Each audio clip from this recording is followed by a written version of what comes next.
Aujourd'hui, le 15 octobre, mardi.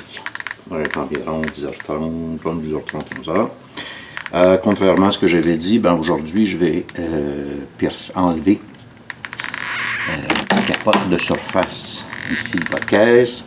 Pour ce faire, je vais devoir percer, mêcher tous les trous avant d'être capable d'enlever ceci. Les outils, bon, le marteau, le poinçon,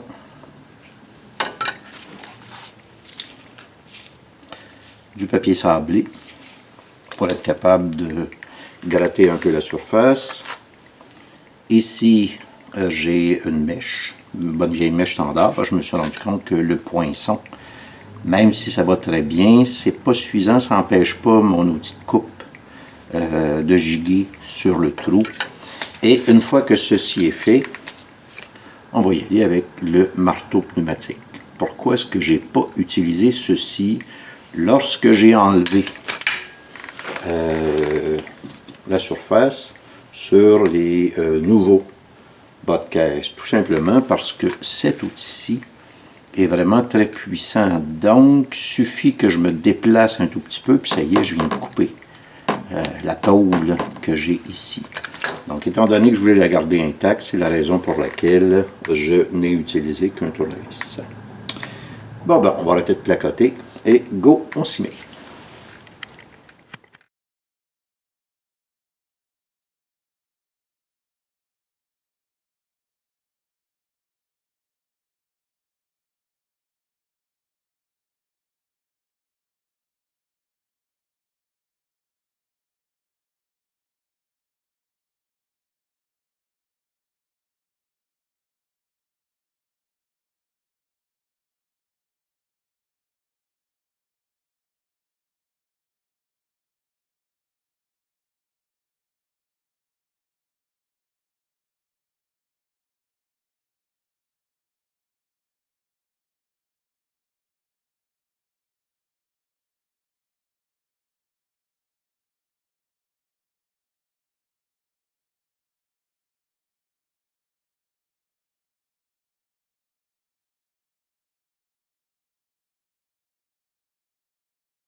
Bon, tout le côté droit est terminé. Petit morceau de métal dans la bouche. Là, ce que je vais faire, c'est que je vais passer un petit coup de meuleuse là-dessus pour être sûr qu'il ne me reste plus rien. Bon, ici, ça, je pense que je vais le changer. Je vais le couper ici parce que le fond est complètement rouillé. Mais ce qui est intéressant, c'est toute la structure. Donc, toute la structure ici, elle est très bonne. La preuve, c'est du métal sec. Bon, je vais traverser sur le côté droit, même recette. La différence, c'est qu'avant de couper ici, je vais percer mes trous. Oups, je vais percer mes trous en bas. Puis je vais découper en bas. Ce qui va être pas mal plus facile, étant donné que je n'aurai pas cette espèce de morceau de métal là qui va me gêner. Donc c'est parti. Donc aujourd'hui, le 16 octobre, il est environ, comme d'habitude, 2 heures. Hier, j'ai terminé la découpe du bas de caisse côté gauche. Dans ce cas-ci, le bas de caisse côté gauche était petit peu plus magané. On voit qu'il y a beaucoup de rouille de ce côté-là. Raison pour laquelle il a fallu, ou j'ai pas pris de chance, puis j'ai voulu couper à partir d'ici. Encore une fois, on voit que la structure est très belle. Maintenant, aujourd'hui, ça va être la découpe de précision de l'ancien, c'est-à-dire ceci, et du nouveau bas de caisse. Donc maintenant, quand va venir le temps de souder, on a 3 façons de faire. La première, c'est bout à bout, comme ceci. La deuxième, c'est par chevauchement, c'est-à-dire tout simplement comme ceci, puis on vient souder là. Et la troisième, celle que moi je préfère, parce qu'elle est très intéressante, c'est de faire une espèce de chevauchement, puis, je sais pas, je pense qu'on ne voit pas très bien comme ça. Là. Là, si on voit l'espèce de petite lèvre qui est ici, une sorte de petite babine, ça c'est d'un côté, et de l'autre côté, on a les trous. Donc, c'est une sorte de chevauchement, mais les Américains appellent ça plug weld, et ça nous donne un effet comme ceci. Et là, je viens souder à l'intérieur des trous ici. La beauté de ça, c'est qu'il n'y a aucun joint apparent, comme là. Donc, quand va venir le temps de remplir, je vais mettre un petit peu de fibre de verre ici, et je peux meuler les excédents de soudure qu'il y a là. Pour ce faire, j'ai besoin de cet outil-ci. Non, j'ai besoin de cet outil-ci. La partie que je pointe du doigt, c'est la partie qui va venir affaisser ou plier la tôle. Et la partie qui est ici, c'est la partie qui va venir perforer les trous pour me donner ce résultat-ci. Comme ceci. Donc ça va bien parce que j'ai juste à insérer soit en haut, soit en bas. Bon.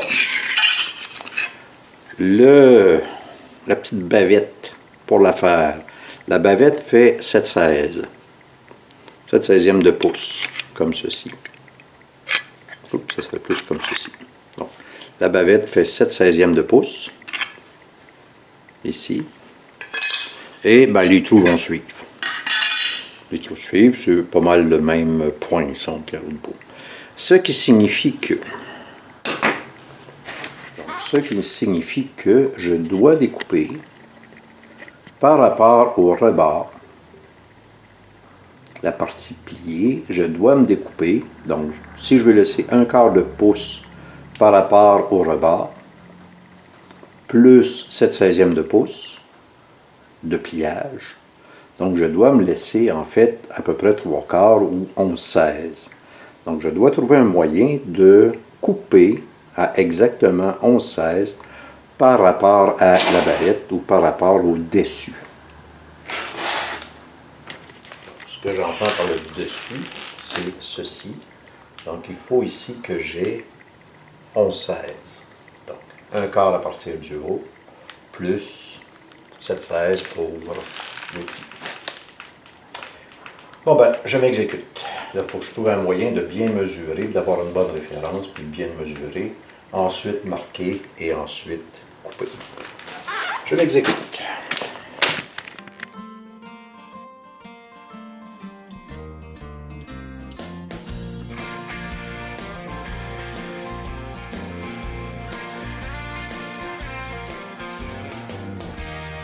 Fatigué de te voir, fatigué d'entendre tout le monde me dire comment respirer, comment je devrais agir. J'ai envie de retrouver ce que j'étais, tout ce que je voulais devenir, retrouver la sainte paix. Je juste une bonne fois pour de vrai. Oh ouais, embarque ma belle, je t'emmène n'importe où. On va bûcher du bois, gueuler avec les loups. Ouais, je veux jamais t'entendre dire jamais. Ma vieille Vaux m'appelle, viens donc faire un tour. On va faire les fous, on va faire l'amour. Puis je te jure qu'on va vivre vieux.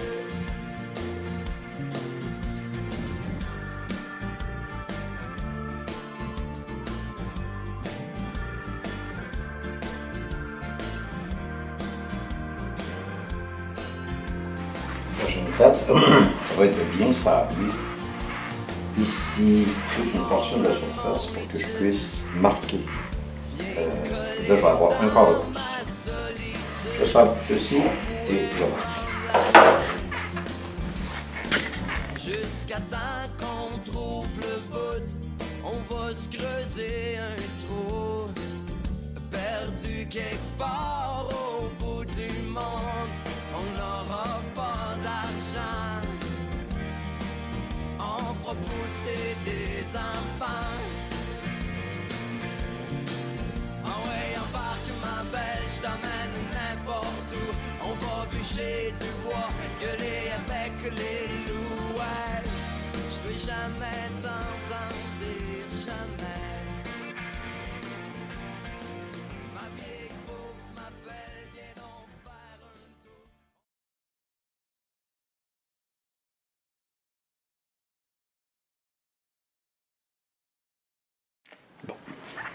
Une étape très critique, c'est celle-ci, parce que j'ai pas envie d'arriver trop court. Donc, je prends l'ancien morceau. Ce que je fais, c'est que j'ai une petite languette qui paraît pas tellement. Je vais essayer de faire un zoom là-dessus. Donc, j'ai une petite languette ici. C'est lorsqu'il assemble ce morceau-là, j'utilise la languette pour déposer tout le couvercle, si on dit, contre le bas de caisse. Donc, cette languette-ci, par rapport à celle-ci, moi j'ai coupé.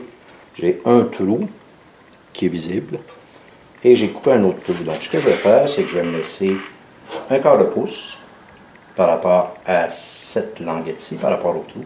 Je vais me laisser un quart de pouce plus long et un quart de pouce plus long derrière, qui est à rogner. Donc, je vais me laisser un quart de pouce devant, un quart de pouce derrière et ensuite, je vais tailler tout le reste. Et avec ça, parce que j'espère que ça va aller. Le but de la manœuvre, c'est pas de se tromper. Le but de la manœuvre, c'est d'essayer.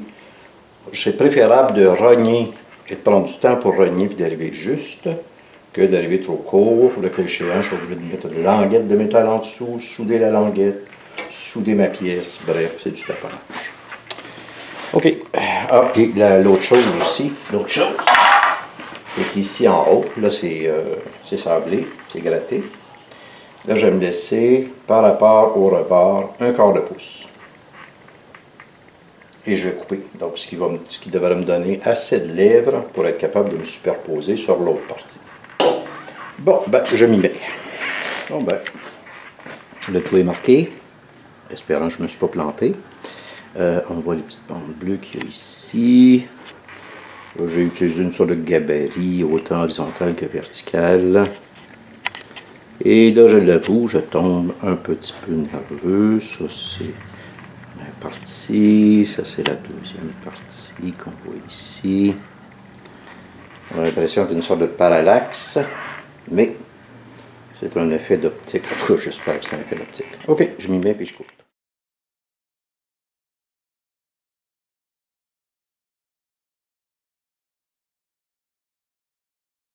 Donc, une fois toutes les découpes faites, ça c'est mon premier test pour voir comment ça se comporte.